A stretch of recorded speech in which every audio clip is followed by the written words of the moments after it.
Classes की online YouTube channel में एक बार फिर से आपका हार्दिक स्वागत है। हम लोगों ने सिंधु घाटी सभ्यता से संबंधित एंशिएंट हिस्ट्री की जो है वो क्लासेस शुरू की थी। उस क्लासेस में मैंने आपको लास्ट क्लास में बताया था कि हमारा जो इनसे रिलेटेड जो टॉपिक डिस्कशन था वो कंप्लीट हो चुका है और अगली क्लास में हम जो है वो इससे रिलेटेड कुछ इंपॉर्टेंट क्वेश्चंस देखेंगे। तो मैं आज उस सिंधु घाटी सभ्यता से संबंधित कुछ इंपॉर्टेंट क्वेश्चन आपके बीच लेके आया हूँ। मेरा नाम कुलदीप सिंह चारण है और मैं B2H क्लासेस का एक ट्यूटर हूँ। हम बात करेंगे सिंधु घाटी सभ्यता से संबंधित पहले क्वेश्चंस की। सिंधु घाटी सभ्यता जो थी उससे रिलेटेड पहला क्वेश्चन ये है कि सिंधु घाटी सभ्यता की गलियाँ कैसी थी। सिंधु घाटी सभ्यता की गलियाँ कैसी थी? तो हमें बताया सिंधु घाटी सभ्यता की गलियाँ कैसी है, चौड़ी और सीधी। चौड़ी और सीधी। क्यों चौड़ी और सीधी? क्योंकि हमने देखा था नगर नियोजन के अंदर कि सिंधु घाटी सभ्यता जो है वो उसकी नगर की जो बसावट थी वो बहुत ही अच्छी थी। नगर बसावट अच्छी होने का मतलब वो तंग और मेली नहीं हो सकती, फिसलन वाली नहीं हो सकती और तंग और टेढ़ी भी नहीं हो सकती थी। अगला देखते हैं दूसरा क्वेश्चन। हड़प्पा सभ्यता के खंडर, हड़प्पा सभ्यता के खंडर निम्न में से किस नदी के तट पर मिलते हैं? तो हमें पता है हड़प्पा सभ्यता के खंडर कौन सी नदी के किनारे मिलते हैं? रावी नदी के किनारे। हमने पढ़ा था, मैंने क्लास के अंदर आपको ट्रिक भी बताई थी कि रवि नामक विदेशी आया था। कौन आया था? रवि नामक विदेशी आया था। अगला क्वेश्चन देखते हैं। मोहनजोदड़ो के खंडर में खंडर जो है वो निम्न में से किस नदी के किनारे? मोहनजोदड़ो के खंडर कौन सी नदी के किनारे? तो हमने देखा था मोहनजोदड़ो जो है वो सबसे बड़ा नगर था इसका, और सबसे बड़ा नगर जो जिस नदी के किनारे था उसी नगर की नदी के किनारे के नाम से सभ्यता का नाम पड़ा है। वो कौन सा है? सिंधु घाटी। और नदी का नाम क्या हो गया? सिंधु नदी हो गया। अगला क्वेश्चन देखते हैं। मोहनजोदड़ो में सबसे बड़ा भवन कौन सा है? मोहनजोदड़ो का सबसे बड़ा भवन कौन सा है? हमें पता है मोहनजोदड़ो का सबसे बड़ा भवन कौन सा है? धान्यागार। क्या है? धान्यागार, जिसको अपन और भी नाम देते हैं। क्या नाम देते हैं? अन्नागार। क्या देते हैं? अन्नागार। ये अन्नागार और धान्यागार एक ही है, तो दूसरा नाम इसका क्या हो गया? अन्नागार। अगले क्वेश्चन की ओर बढ़ते हैं। विशाल स्नानागार या ग्रेट बाथ, विशाल स्नानागार या ग्रेट बाथ जो है वो कहाँ से मिलता है? हमने पढ़ा था विशाल स्नानागार या ग्रेट बाथ कहाँ से मिलता है? मोहनजोदड़ो से। तो विशाल स्नानागार, विशाल अन्नागार, विशाल स्नानागार हो या विशाल अन्नागार हो, दोनों कहाँ से मिले? यहाँ पे मोहनजोदड़ो से। कहाँ से मिले? मोहनजोदड़ो से। अगले क्वेश्चन की ओर चलते हैं। सिंधु घाटी सभ्यता की लिपि कौन सी थी? सिंधु घाटी सभ्यता की लिपि कौन सी थी? तमिल, ब्राह्मी, अरबी या ज्ञातनी? यहाँ क्वेश्चन जो पूछा गया वो ये पूछा गया है कि सिंधु घाटी सभ्यता की जो लिपि थी वो लिपि जो है वो पढ़ी नहीं गई अभी तक, हमें पहले भी पता है। तो अगर जो लिपि नहीं पढ़ी गई उसके बारे में सटीक अनुमान भी नहीं लगा सकते, इसलिए हम यहाँ क्या ठीक करेंगे? ज्ञात नहीं है। ज्ञात नहीं। क्यों नहीं है ज्ञात? हमने पहले पढ़ा था कि सिंधु घाटी सभ्यता की जो है वो लिपि कौन सी थी? एक तो थी गोमूत्राक्ष,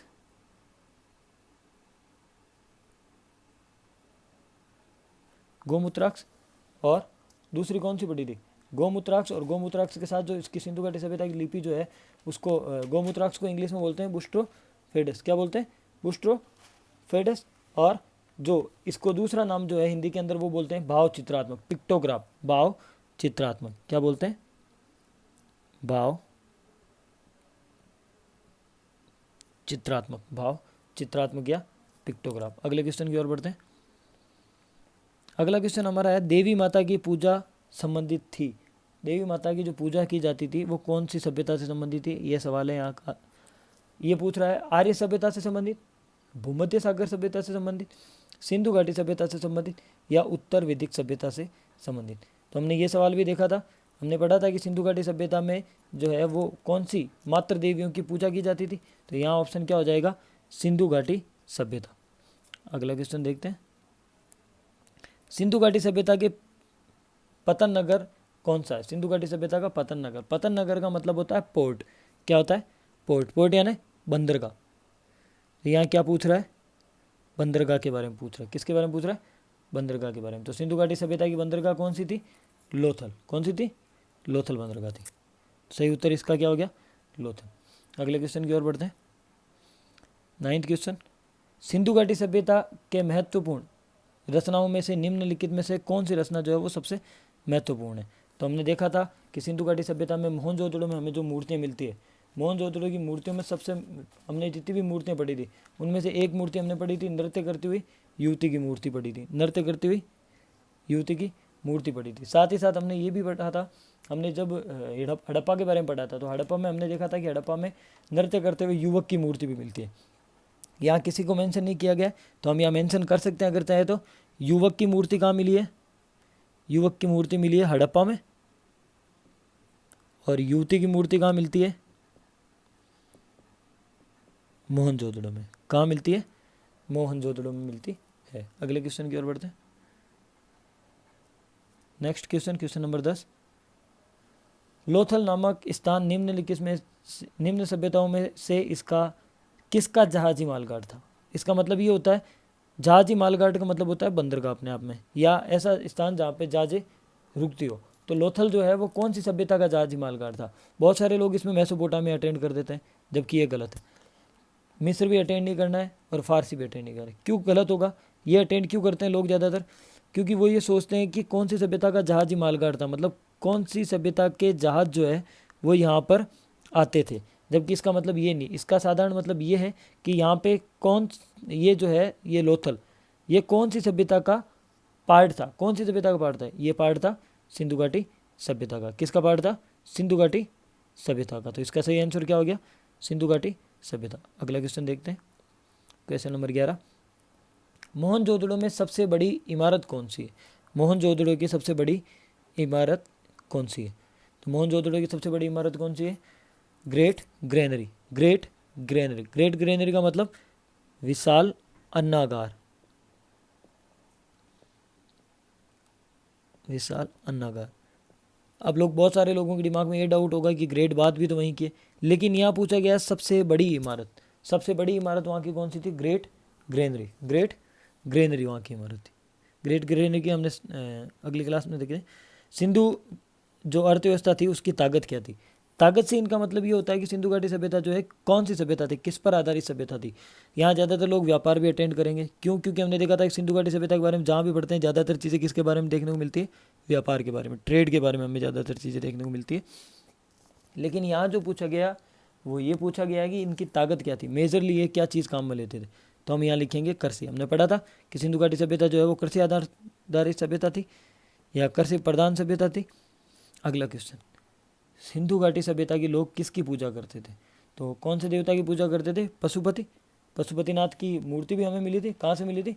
मोहनजोदड़ो से। कहाँ से मिली थी? मोहनजोदड़ो से। अगला क्वेश्चन देखते हैं। मोहनजोदड़ो से हमें मिली थी आदि शिव की मूर्ति, और पशुपतिनाथ की भी मोहर मिली थी। पशुपतिनाथ की क्या मिली थी? मोहर मिली थी, वहाँ से हमने देखा था। अगला क्वेश्चन देखते हैं। हड़प्पा टीले का सर्वप्रथम उल्लेख किसके द्वारा किया गया था? हड़प्पा में जो टीला मिला था उसका सबसे पहला उल्लेख किसने किया था? चार्ल्स मैसन है। चार्ल्स मैसन है। ये वही चार्ल्स मैसन है जिसके बारे में हमने स्टार्टिंग में पढ़ा था कि इन्होंने 1826 में इस सभ्यता के ऊपर प्रकाश डाला था। 1826 में जो है इस सभ्यता के बारे में बताने वाले कौन थे? चार्ल्स मैसन थे। अगला क्वेश्चन देखते हैं। मोहनजोदड़ो का उत्खनन कार्य कब हुआ था? मोहनजोदड़ो का उत्खनन कार्य कब हुआ था? तो हमने देखा था सबसे पहले हड़प्पा 1921 में किसकी हुई थी? हड़प्पा। और 22 में किसकी हुई थी? मोहनजोदड़ो। किसकी हुई थी? मोहनजोदड़ो। तो मोहनजोदड़ो का उत्खनन कार्य कब हुआ था? 1922 में। अगला क्वेश्चन देखते हैं। पहली बार कपास उपजाने का श्रेय किस सभ्यता को जाता है? तो पहली बार कपास उपजाने का श्रेय किसको जाता है? सिंधु घाटी सभ्यता को जाता है। सिंधु घाटी सभ्यता हम सब कपास के साक्ष्य हमें कहाँ मिलते हैं? कालीबंगा, अपने राजस्थान में कालीबंगा में। तो कपास उपजाने का श्रेय जो है वो सबसे पहले किसको जाता है? सिंधु घाटी सभ्यता को, और सिंधु घाटी सभ्यता में भी किसको? कालीबंगा को। अगला क्वेश्चन देखते हैं। सिंधु घाटी सभ्यता के लोग किस धातु से अपरिचित हैं? सिंधु घाटी सभ्यता के लोग किस धातु से अपरिचित थे? ये सवाल बहुत सारे एग्जाम में पूछा जा चुका है। इसके अंदर जो है वो है लोहा। जनरली लोग लोहा कर देते हैं क्योंकि सब ये सोचते हैं कि लोहा जो है वो सिंधु घाटी सभ्यता से पहले ही खोजा जा चुका है, जबकि नहीं, खोजा जरूर जा चुका है लेकिन ये लोग उससे अनफेमिलियर थे, अपरिचित थे। काशी युगीन वो सभ्यता थी। तांबे की हमने बहुत बार जगह देखी है, कभी तांबे का कुत्ता देखा है, तांबे की नर्तकी, और सोना हमने पढ़ाई था, मन के और सोने के आभूषण पहनते थे। कौन सी धातु से अपरिचित थे? सही आंसर इसका क्या हो गया? लोहा। क्या हो गया? लोहा। अगला क्वेश्चन देखते हैं। सिंधु घाटी सभ्यता में तराजू कहाँ पाया जाता है? सिंधु घाटी सभ्यता में तराजू कहाँ पाया जाता है? ये भी हमने पढ़ा था जब हम लोग लोथल पढ़ रहे थे। तो लोथल के अंदर मैंने आपको एक चीज़ बताई थी। सिंधु घाटी सभ्यता में जब लोथल पढ़ रहे थे तो लोथल में मैंने आपको चीज़ बताई थी कि लोथल में बहुत सारी चीज़ें जो थी वो ऑथेंटिक मिली थी। कुछ अलग अलग जो है अजीब अजीब सी चीज़ें मिली थी, जिनमें से क्या मिला था? चक्की के 2 पार्ट मिले थे, तराजू मिला था, हाथी दांत की स्केल भी मिली थी, और सोने से और मनकों से बना हुआ हार भी मिला था, घोड़े की मूर्तियाँ मिली थी, और कुत्ते तांबे का कुत्ता भी मिला। तो यहाँ से क्या क्या मिलता है? एक तो चावल का साक्ष्य, चावल के साक्ष्य के साथ साथ तराजू जो यहाँ पे मेंशन है, हाथी दांत की स्केल,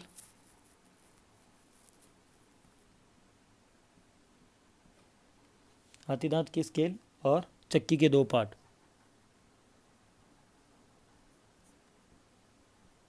चक्की के पार्ट, ये हो गया अपना। अगला देखते हैं क्वेश्चन नंबर 19। सिंधु घाटी सभ्यता के लोगों का मुख्य भोजन क्या था? तो हमने पढ़ा था सिंधु घाटी सभ्यता के लोगों का मुख्य भोजन क्या है?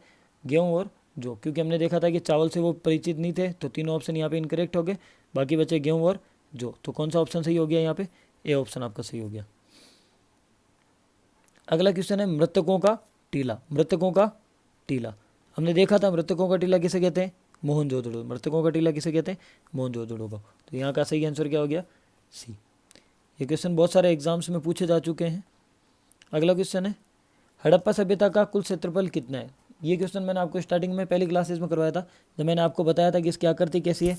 त्रिभुजाकार। त्रिभुजाकार होने के साथ साथ ये 3 देशों में फैली हुई है। कौन कौन से 3 देश थे? भारत, पाकिस्तान और अफगानिस्तान। मैंने बताया था 3 दिशाओं में फैली हुई, तो 3 लिख लो, आगे 1 लिख दो। 13 लाख किलोमीटर स्क्वायर बताया था मैंने, 13 लाख किलोमीटर स्क्वायर में ये फैली हुई। तो आपका सही ऑप्शन क्या हो गया? यहाँ पे डी ऑप्शन सही हो गया। अगला देखते हैं सिंधु घाटी सभ्यता का स्थल कालीबंगा कहाँ स्थित है? कालीबंगा कहाँ स्थित है? राजस्थान में स्थित है। कालीबंगा कहाँ स्थित है? राजस्थान में। और राजस्थान के कौन से जिले में? हनुमानगढ़ जिले में। ये पढ़ चुके हैं, राजस्थान के हनुमानगढ़ जिले में कालीबंगा सभ्यता स्थित है। अगला क्वेश्चन देखते हैं सिंधु घाटी सभ्यता में कितने नगर थे? सिंधु घाटी सभ्यता में कितने नगर थे? तो सिंधु घाटी सभ्यता में कुछ किताबें 6 लिखती है, लेकिन मैं आपको 7 नगर बताऊंगा। यहाँ पे कितने नगर है? 7। कौन कौन से 7 नगर है? ये भी अपन पहले पढ़ चुके हैं। पहले क्लासेज में मैंने आपको बताया था कि सिंधु घाटी सभ्यता में लगभग जो है 1500 स्थल खोजे गए थे, लेकिन 7 नगर उसमें सबसे बड़े थे। कौन कौन से थे?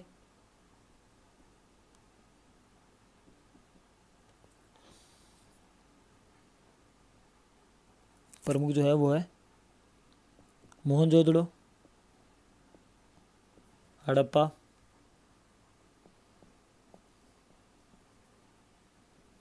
चहूदड़ो,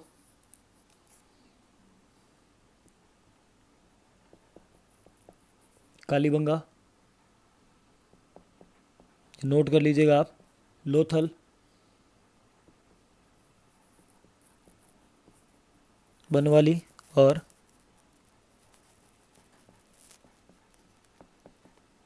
सुतकांगेडोर। मोहनजोदड़ो, हड़प्पा, चहूदड़ो, कालीबंगा, लोथल, बनवाली और सुतकांगेडोर। नेक्स्ट क्वेश्चन पे चलते हैं।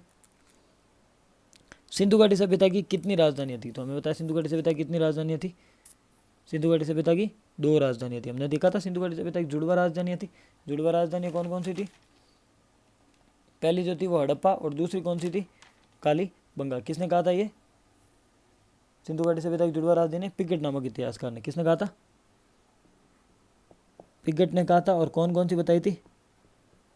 हड़प्पा और मोहनजोदड़ो। हड़प्पा और मोहनजोदड़ो। हड़प्पा और मोहनजोदड़ो। हड़प्पा और मोहनजोदड़ो को क्या बताया गया था? पिगट ने क्या बताया था? इस सिंधु घाटी सभ्यता की जुड़वा राजधानियाँ। साथ ही साथ एक अलग यहाँ अगर राजधानियाँ पूछी जाए तो 2 ही लिखी जाए, लेकिन एक सभ्यता, एक जो दशरथ शर्मा नामक इतिहासकार थे, दशरथ शर्मा, केवल इस एक राइटर ने यह भी लिखा था कि इसकी तीसरी राजधानी भी है। तीसरी राजधानी इसकी कौन सी थी? कालीबंगा। तीसरी राजधानी कौन सी थी? कालीबंगा। लेकिन सही उत्तर इसका क्या है? 2 राजधानियाँ थी। अगला क्वेश्चन देखते हैं। हड़प्पा सभ्यता किस युग की थी? हड़प्पा सभ्यता किस युग की थी? हमने स्टार्टिंग में पढ़ लिया था। हड़प्पा सभ्यता किस युग की थी? कांस्य युगीन सभ्यता थी। कैसी थी? कांस्य युगीन सभ्यता थी। अगला क्वेश्चन देखते हैं, हड़प्पा सभ्यता के निवासी कौन थे? हड़प्पा सभ्यता के निवासी कौन थे? हमने देखा था कि हड़प्पा सभ्यता विश्व की जो है सबसे पहली नगरीय सभ्यता थी। तो यहाँ के लोग भी कैसे हो जाएंगे? शहरी। कैसे हो जाएंगे? शहरी हो जाएंगे। अगला क्वेश्चन देखते हैं, निम्नलिखित में से किस पदार्थ का उपयोग हड़प्पाकालीन लोग मुद्राओं के निर्माण में मुख्य रूप से करते थे? मुद्रा कॉइन्स निर्माण में सबसे ज़्यादा किसका यूज करते थे? तो हमने देखा था, पहले भी पढ़ा था जब मैंने स्टार्टिंग में आपको क्लासेस में बताया था कि यहाँ पे सबसे ज़्यादा यूज किसका करते थे कॉइन निर्माण में? टेराकोटा का यूज़ करते थे। किसका यूज़ करते थे? टेराकोटा का यूज़ करते थे। अगला क्वेश्चन देखते हैं,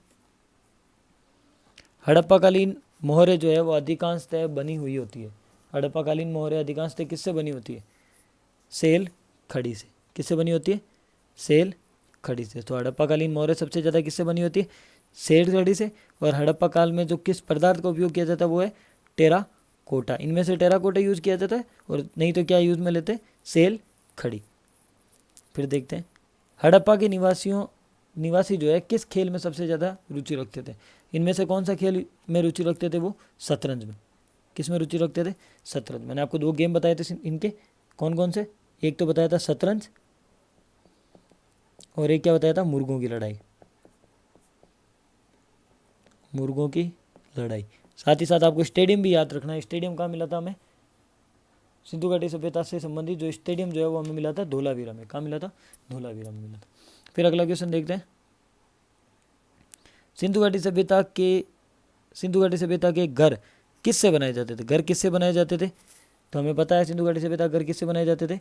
ईंटों से बनाए जाते थे। किससे बनाए जाते थे?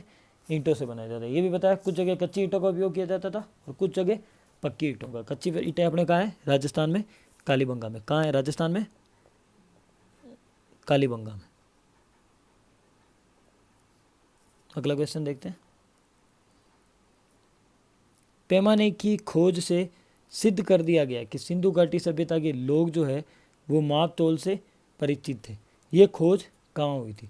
हमने ये तो सिद्ध कर दिया था कि सिंधु घाटी सभ्यता के लोग जो है वो माप तोल से परिचित थे और एकल माप तोल की पद्धति थी। अब ये सवाल जो है आप लोगों ने शायद कहीं नहीं पढ़ा होगा, लेकिन आप अगर थोड़ा बहुत भी अगर आपको पढ़ा हुआ याद है तो आपके दिमाग में ये आना चाहिए कि माप तोल से संबंधित क्या चीज़ होती है? तराजू। और तराजू का साक्ष्य हमें कहाँ मिला था? लोथल में मिला था। तो यहाँ पर भी कौन सा ऑप्शन सही हो जाएगा? आपके लोथल हो जाएगा। कौन सा हो जाएगा? लोथल। अनुमान कैसे लगाया हमने कि यहाँ पे क्या मिला हमें? तराजू। क्या मिला है? तराजू। तो जहाँ तराजू की खोज हुई होगी वही लोग मापतोल से परिचित होंगे। तो यहाँ सही ऑप्शन क्या हो गया? तराजू से संबंधित Lothal, B option.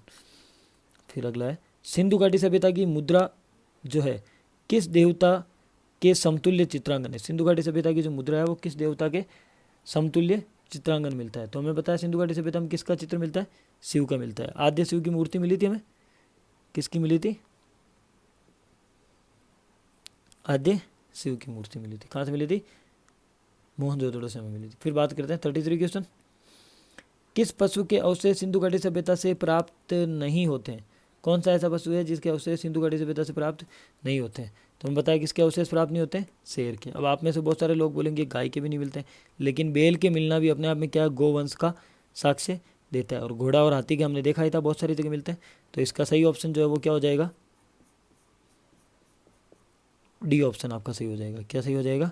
D option सही हो जाएगा। अगला क्वेश्चन देखते हैं, क्वेश्चन नंबर 34, सिंधु घाटी के लोग विश्वास करते थे। सिंधु घाटी के लोग किस में विश्वास करते थे? आत्मा में और ब्रह्म में, मात्र शक्ति में, यज्ञ प्रणाली में और कर्म कांड में। आत्मा और ब्रह्म में, मात्र शक्ति में, यज्ञ प्रणाली में और कर्म कांड में। तो हमने पता है कि यहाँ के लोग जो किस में विश्वास करते थे सबसे ज़्यादा? मात्र शक्ति में विश्वास करते थे। किस में करते थे? मात्र शक्ति में विश्वास नहीं करते थे। मात्र शक्ति में विश्वास ये ज़्यादा नहीं करते थे। आत्मा और ब्रह्म में भी ये विश्वास करते थे, लोग विश्वास नहीं करते थे। कर लीजिएगा यहाँ पे, नहीं करते थे। किस में विश्वास नहीं करते थे? मात्र शक्ति में कम विश्वास करते थे। कर्मकांड में भी विश्वास करते थे, यज्ञ प्रणाली में भी करते थे, आत्मा में और ब्रह्म में भी विश्वास करते थे। हमने देखा था ये सारे प्रूफ, यज्ञ प्रणाली और कर्मकांड से संबंधित हमने देखा था, कालीबंगा में प्रमाण मिलते हैं इसके। साथ ही साथ हमने ये भी देखा था कि आत्मा में लोग विश्वास करते हैं। तो आत्मा में विश्वास हो गया, यज्ञ प्रणाली, कर्म कांड। तो ये मात्र शक्ति में कम विश्वास करते थे। मात्र देवियों की पूजा जरूर करते थे, लेकिन मात्र शक्ति प्रॉपर, अगर आपसे यहाँ मात्र देवी दे दी जाए कि मात्र देवी में, मात्र देवी में, तो मात्र देवी यहाँ पे बिल्कुल सही होगा। अगर क्वेश्चन को अगर अपन सही करना चाहे इसको, तो ऐसे भी अटेंड कर सकते हैं कि सिंधु घाटी सभ्यता के लोग किस में विश्वास करते थे। यहाँ पे थोड़ा सा चेंज कर लीजिए, मात्र शक्ति की जगह जो है वो आप काट के मात्र देवी कर लीजिएगा, मात्र देवी में। तो हमें पता है कि आत्मा और ब्रह्म के थोड़े से साक्ष्य मिलते हैं। यज्ञ प्रणाली और कर्मकांड इनके कहाँ से मिलते हैं? कालीबंगा से। पूरी सिंधु घाटी सभ्यता से प्रमाण नहीं मिलते हमें, लेकिन मात्र देवी की मूर्तियाँ, मात्र देवी की मूर्तियाँ सारी जगह से मिलती है। इसलिए सही ऑप्शन इसका क्या हो गया? बी ऑप्शन हो गया। क्या हो गया? बी ऑप्शन इसका सही हो गया। फिर अगला बात करते हैं क्वेश्चन नंबर 35। हड़प्पा संस्कृति इस समय के किस देश पर काबिज नहीं थी? किस देश पर काबिज नहीं थी? तो हमें पता है, ये बात मैंने पहले ही क्वेश्चन में आपको आगे करवा दी है कि वो त्रिकोणीय सभ्यता थी, 3 विषयों में फैली हुई थी। एक तरफ अफगानिस्तान, एक तरफ पाकिस्तान और एक तरफ भारत था। तो कौन से देश में नहीं फैली हुई थी? ईरान में। कौन से में नहीं फैली हुई थी? ईरान में। तो इसका सही ऑप्शन क्या हो गया? D option. अगला क्वेश्चन देखते हैं, क्वेश्चन नंबर 36। मोहनजोदड़ो से मिली सड़कों की चौड़ाई क्या है? तो ये भी मैंने बताया था आपको, क्लास में करवा चुके हूँ मैं क्लास में ही। क्या ऑप्शन सही है इसका? 10.5। क्या है? 10.5। एक चीज़ मैंने और यहाँ पे बताई थी कि कुछ किताबें यहाँ पे क्या लिखती है? 9.14। क्या लिखती है? 9.14 भी लिखती है। फिर अगला बात करते हैं, राखी गढ़ी भारत के किस राज्य से संबंधित है? राखी गढ़ी किस राज्य से संबंधित है? तो राखी गढ़ी कहाँ से संबंधित है? हरियाणा से। कहाँ से संबंधित है? राखी गढ़ी जो है वो हरियाणा से संबंधित है। बी ऑप्शन इसका क्या हो जाएगा? बिल्कुल सही ऑप्शन हो जाएगा। अगला क्वेश्चन देखते हैं अपन। सिंधु घाटी सभ्यता का सबसे बड़ा स्थल कौन सा है? सिंधु घाटी सभ्यता का सबसे बड़ा स्थल कौन सा है? तो सबसे बड़ा स्थल यहाँ का कौन सा हो जाएगा सिंधु घाटी सभ्यता का? मोहनजोदड़ो। क्या हो जाएगा? मोहनजोदड़ो हो जाएगा। साथ ही साथ यहाँ पे 2 चीज़ और भी देख लेते हैं कि सिंधु घाटी सभ्यता का सबसे बड़ा स्थल मोहनजोदड़ो है, लेकिन भारत में अगर बात करें कि सिंधु घाटी सभ्यता का भारत में सबसे बड़ा स्थल कौन सा है? भारत में सबसे बड़ा स्थल इसका कौन सा? तो भारत में सबसे बड़ा कौन सा है? राखी गढ़ी। कौन सा है? राखी गढ़ी। मोहनजोदड़ो पाकिस्तान में जा चुका है, तो भारत में सबसे बड़ा कौन सा हो जाएगा? राखी गढ़ी। अगला क्वेश्चन देखते हैं, क्वेश्चन नंबर 39। सिंधु घाटी सभ्यता का सबसे छोटा स्थल कौन सा है? सिंधु घाटी सभ्यता का सबसे छोटा स्थल, तो सबसे छोटा स्थल कौन सा है? अल्लादीनो। कौन सा है? अल्लादीनो। और सबसे बड़ा कौन सा है? मोहनजोदड़ो। याद रखना ये दोनों क्वेश्चन। अगला है क्वेश्चन नंबर 40। हड़प्पा और सिंधु घाटी सभ्यता में पवित्र पशु कौन से थे? पवित्र पशु कौन से थे? तो हमें पता है हाथी से वो कम परिचित थे, बकरी के भी कोई ज़्यादा प्रमाण नहीं मिलते, गाय के बारे में कहीं सुनने को नहीं मिलता। तो सही उत्तर क्या हो गया इसका? कुबड़ वाला बैल या श्रृंगार युक्त पशु। तो सही ऑप्शन इसका क्या हो गया? ये ऑप्शन सही हो गया। अगला क्वेश्चन देखते हैं, क्वेश्चन नंबर 41। सिंधु घाटी सभ्यता के किस स्थान से मिले अवशेषों से ज्ञात होता है कि वहाँ खेतों को हल से जोतने की प्रक्रिया प्रारंभ हो चुकी थी? खेतों को हल से जोतने की प्रक्रिया, तो हमें बताया कि कहाँ मिलती है? कालीबंगा। मैंने आपको पहले भी बताया था, खेती से रिलेटेड कोई भी बात आती है तो ज़्यादातर कहाँ मिलेगी आपको? कालीबंगा में, चाहे वो दोहरे जूते खेत हो या यहाँ से मिले खेती के अवशेष हो। मांडा नगर किस नदी के किनारे है? मांडा नगर जो है वो किस नदी के किनारे? हमने पहले ही पढ़ा था ये चीज़ें। 4 नगर थे। यहाँ था मांडा, मांडा के बाद नीचे था देमाबाद, मांडा, देमाबाद, आलमगीरपुर और इधर था सुतकांगे डोर। सुतकांगे डोर। मांडा के बारे में हमने देखा था कि मांडा कौन सी नदी के किनारे? चेनाब के किनारे। कौन सी नदी के किनारे? मांडा आपके चेनाब के किनारे था।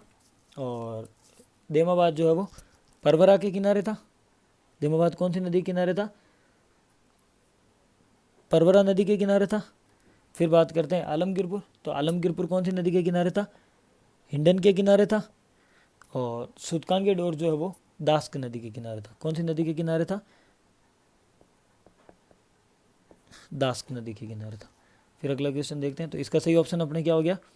मांडा नगर किस नदी के किनारे था? मांडा ऊपर ही ऊपर, चिनाब तो चिनाब, चिनाब नदी के किनारे था। फिर बात करते हैं क्वेश्चन नंबर 43 की। सिंधु घाटी सभ्यता के लोग मिट्टी के बर्तनों को किस रंग से रंगते थे, किस रंग से रंगते थे। तो सिंधु घाटी सभ्यता के लोग जो है, यहाँ एक ये क्वेश्चन जो है बहुत ही डाउटफुल है। कुछ बुक्स जो है यहाँ पे लिखती है लाल रंग और कुछ लिखती है गेरुआ रंग। कुछ क्या लिखती है, गेरुआ रंग। लेकिन इसका सही उत्तर कौन सा है, लाल रंग है। कौन सा उत्तर है, लाल रंग उत्तर इसका सही है। डी ऑप्शन यहाँ पे सही है। अगला क्वेश्चन देखते हैं। हड़प्पा और मोहनजोदड़ो की खुदाई सर्वप्रथम किसकी अगुवाई में की गई थी। तो हमें बताया कि इनकी अगुवाई जो है सर जॉन मार्शल में। यहाँ से मार्शल लेके लंदन गया था, मैंने आपको बताया था। वहाँ जाकर इन्होंने इंडस वैली सिविलाइजेशन की घोषणा की थी। तो कौन से व्यक्ति के सानिध्य में खोज हुई थी, सर जॉन मार्शल। अगला क्वेश्चन देखते हैं। वर्तमान में मोहनजोदड़ो कहाँ स्थित है, वर्तमान में मोहनजोदड़ो कहाँ स्थित है। तो मोहनजोदड़ो कहाँ स्थित है वर्तमान में, सिंध पाकिस्तान में। कहाँ स्थित है, पाकिस्तान के सिंध राज्य में।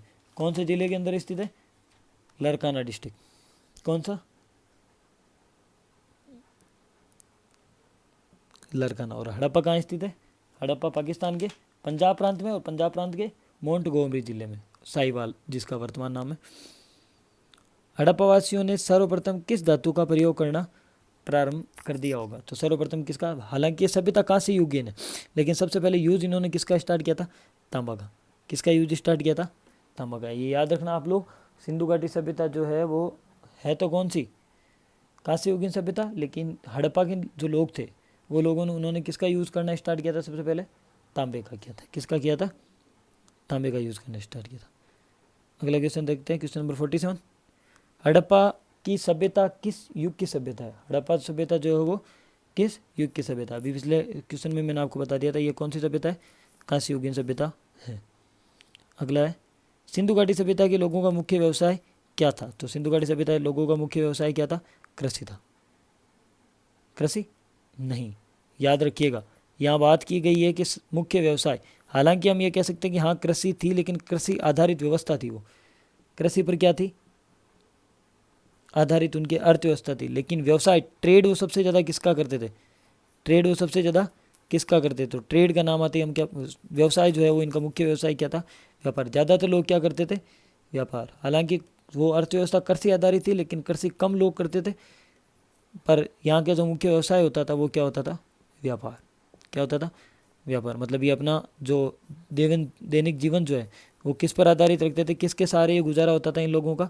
ज़्यादातर अधिकतम लोगों के बारे में पूछा जाता है यहाँ पे, तो कौन सा हो गया, व्यापार। यही अगर इस क्वेश्चन को ये पूछा जाता कि सिंधु घाटी सभ्यता के लोगों की जो अर्थव्यवस्था थी वो अर्थव्यवस्था किस पर आधारित थी, तो हम लिख देते कृषि। लेकिन यहाँ पूछा गया उनका मुख्य व्यवसाय क्या था, तो हम लिखेंगे उनका मुख्य व्यवसाय क्या था, व्यापार था।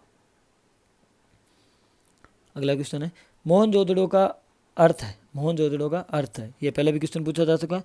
मोहनजोदड़ो का अर्थ क्या है, मृतकों का टीला, मृतकों का टीला। अगला क्वेश्चन देखते हैं, कालीबंगा का अर्थ है। कालीबंगा का अर्थ क्या है, काले रंग की चूड़ियाँ, काले रंग की चूड़ियाँ। हमने पहले पढ़ा था ब्लैक बेंगल्स, बेंगल्स मतलब चूड़ियाँ, काली बंगा, काली बंगा, बंगा मतलब चूड़ियाँ, काले रंग की चूड़ियाँ।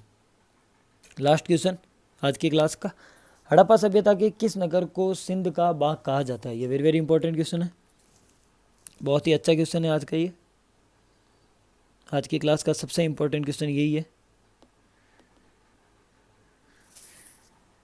हड़प्पा सभ्यता के किस नगर को सिंध का बाग कहा जाता है। इस क्वेश्चन का जवाब जो है वो आप कमेंट बॉक्स में ज़रूर दीजिएगा। अगर कमेंट बॉक्स में अगर आप इसका जवाब नहीं देते हैं, अगर आप इसका जवाब जानना चाहते हैं, तो आप हमारे टेलीग्राम ग्रुप पे ज़रूर हमें मैसेज कीजिएगा। हमारा टेलीग्राम ग्रुप जो है वो B2H क्लासेस के नाम से भी है, B2H क्लासेस के नाम से आपको टेलीग्राम ग्रुप मिल जाएगा। इसी नाम से हमारी इंस्टाग्राम आईडी भी चलती है, तो B2H क्लासेस पे, या आप इसके कमेंट बॉक्स में हमें जवाब ज़रूर दीजिएगा। अगली क्लास से पहले, अगली क्लास के स्टार्टिंग में आपको इस क्वेश्चन का जवाब मिल जाएगा। तो बने रहिए B2H क्लासेस के साथ। अगर ये वीडियो अच्छी लगी हो तो लाइक कीजिएगा, अगर ये वीडियो आपको अच्छी लगी तो इसको लाइक कीजिएगा। इस वीडियो के नीचे ज़रूर कमेंट करके हमें बताइएगा कि आपको ये वीडियो कैसी लगी। साथ ही साथ अगर आप हमारे चैनल पे अगर नए हैं तो सब्सक्राइब कीजिएगा, और सब्सक्राइब के आगे घंटी का निशान बना हुआ उसको भी बेल आइकन को भी क्लिक कीजिएगा और इस वीडियो को ज़्यादा से ज़्यादा शेयर कीजिएगा। अगली क्लास में भी हम फिर से कुछ इंपॉर्टेंट क्वेश्चंस लेके आएंगे। अगले जो इंपॉर्टेंट क्वेश्चंस होंगे वो इंपॉर्टेंट क्वेश्चन जो होंगे वो आपके सिंधु घाटी सभ्यता से ही संबंधित होंगे, लेकिन वो कुछ प्रीवियस एग्जाम जैसे RS, IS, पटवार, IS, RS, पटवार, रिट, SI या अदर जितने भी एग्ज़ाम हैं उन एग्ज़ाम में जो पूछे गए क्वेश्चन हैं उन क्वेश्चन की सीरीज़ अगली क्लास में हम लेके आएंगे। अभी की क्लास में फ़िलहाल इतना ही। Thank you.